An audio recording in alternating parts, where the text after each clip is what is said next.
we were just chatting offline there about how it's hard for a lot of people to get started, right? Like a lot of this is like these are not necessarily soft skills, data analytics.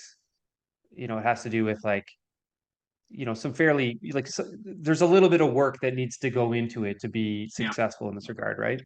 So yeah, I mean, we could definitely chat about like next steps and like what the average person could do to get going if you think it's powerful. I think so because I think this is the one, isn't it, where people might be sat there after this chat and go, "I'd love to get this in. What can I start doing tomorrow myself that I can start using some of these tools, and then as we start integrating it into the business, we can get bigger and better and bigger and stronger."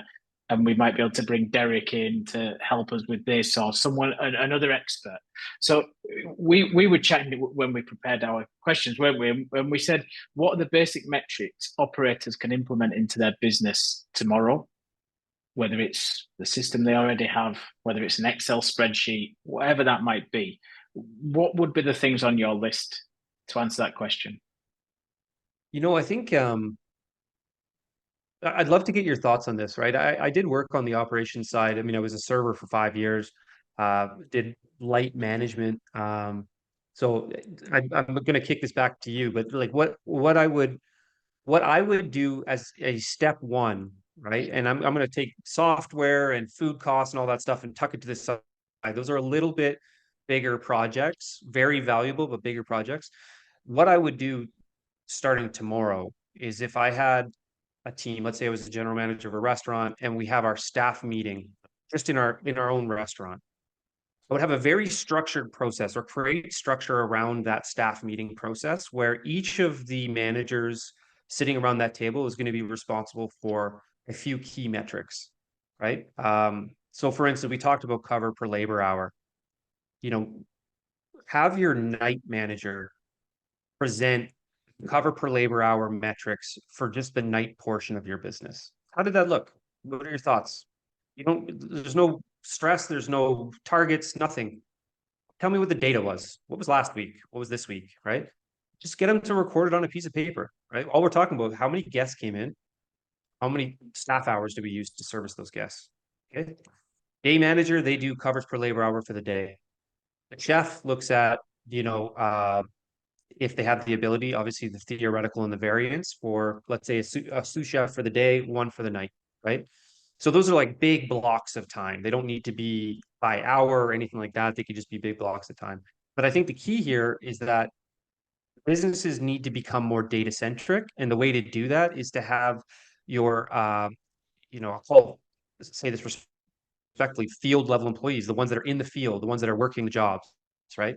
To become data centric. So they need to feel responsible for elements of the P&L. And it's about finding those elements. Maybe, let one junior manager be in charge of office supplies, right?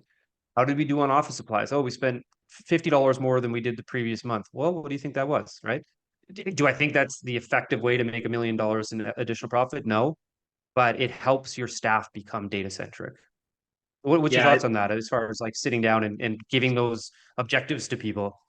I think that's a great way to do it, and I think it's about that engagement piece, isn't it? My two that an operator could put in tomorrow um, are two things that you might look at and go, do you know, that's really simple.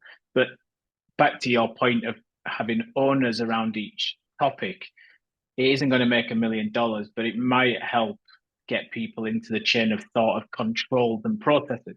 The number one is wastage.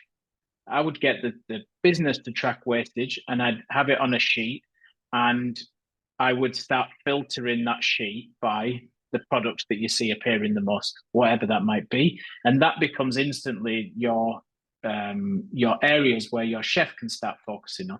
If after a breakfast shift in a hotel, for example, eggs are coming back off the buffet in kilos, you know that someone's either overproducing, the customer doesn't like it, whatever it might be, and you can start making decisions around data. So that would be my first one is wastage. And when I was running 45 restaurants, every night through our system, our teams were putting the daily wastage in, and we were starting to see that wastage every single day on the end of day reports that were coming through, tens out at the time. So don't underestimate the power of what the bin can tell you about your business. That would be my first one.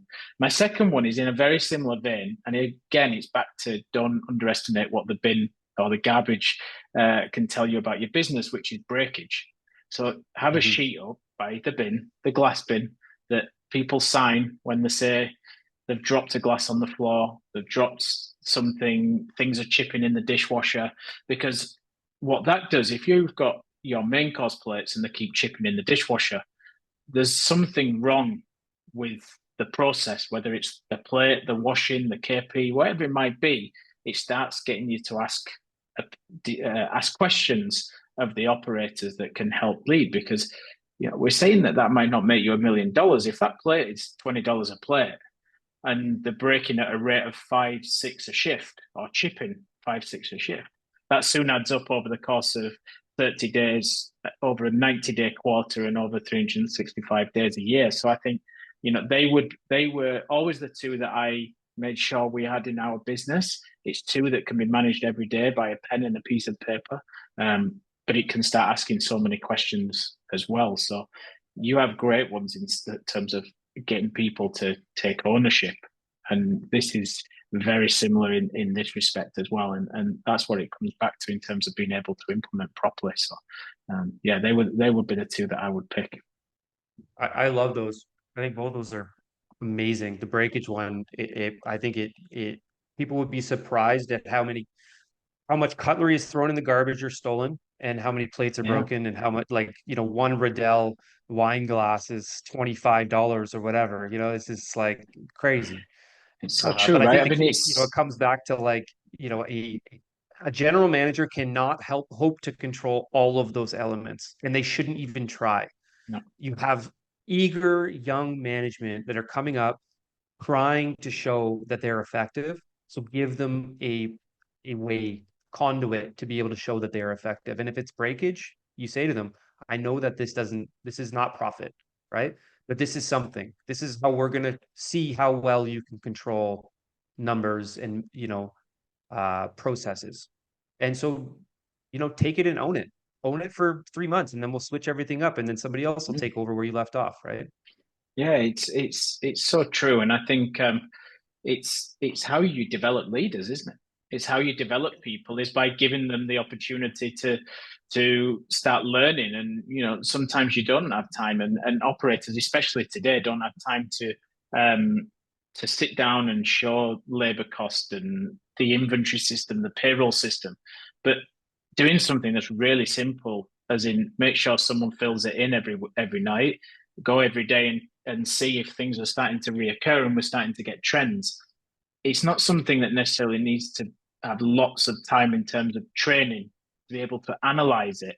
And then you can sit down and have really productive conversations with your people around, what have you learned about breakages? What have you learned about wastage this week? And you can start having really great conversations with them, instead of sitting down and the member of staff saying, I want more, and you don't have more because you're overwhelmed and you don't know what you can do in terms of time you can sit with them. So I think it's great. And I brought up an example to a friend the other day of a GM I know, and he brought in a leadership coach for his chef, because he just didn't have time to spend the proper time with him and help him develop. Great chef, produced the numbers they needed, the accolades were great, but he wasn't great with people. And he said, I just don't have time to sit down and properly help him get through the process. So he brought in outside labor to help. And he's now saying, I've got two other people who could be potential superstars, and I'm going to do exactly the same method, because it was a great way to help my team blossom. And it's back to how people like us can impact businesses in the same respect. If you're overwhelmed, if you don't have time, if you don't know where the resource is, and you want to see changes in your business, bring in skill that can help you do it, to be able to deliver the results. And I always say to people, I'm here to be part of your team. I'm not here to be the hero. So it's not me who's going to go into the P&L result at the end of the month and take the plaudits. It's you. So let's look at how we can develop the best results for your business, that means you're going to stand there and be a total success because that's what it's all about at the end of the day. Yeah, I totally agree. Yeah, it's a really good way to put it, honestly. And you know what's interesting, Scott, for a lot of businesses when they're talking about capacity and using third party help and all of that, I think for any of us that would come in as an external consultant in that way to help the business, it's part of our responsibility to make sure that, we show the business like, see all these people that are here in this business, like go to like your annual staff Christmas party, look at all the employees that you have. They all have the potential to be a junior analyst in your business, right? And when I'm saying that, I don't mean like being able to go up and down the P&L and tell you exactly what's going on. I'm saying like just give them each little tasks, right? And what you end up having is a business that will thrive on data and process, right? Yeah, for And the sure. same is true for head office, like you look at a lot of head offices, they've got 20 accountants, some of these businesses. And I remember as an analyst, I would work really closely with the accountants, and the monotony of their day would just like you could see it in their eyes. They just are so Yeah, bored. So I used to reach out to the CFO of one business that I was in and say, "Can I please just use these accountants for little analytical tasks?" And they loved it. It just broke up their day. They loved reporting on specific elements of the P&L, like R and M, right? Like yeah, just little things. big time So yeah, for it's sure. interesting. Is it great subject? And we could definitely talk about it all day, but this is definitely just a little bonus. So we don't want to give away too many secrets. There So you go. yeah, exactly. So listen, thank you very much. Really appreciate it. And yeah, we'll keep talking for sure, but others need to reach out and do the same. For sure. Yeah, thanks again, Scott. I appreciate it.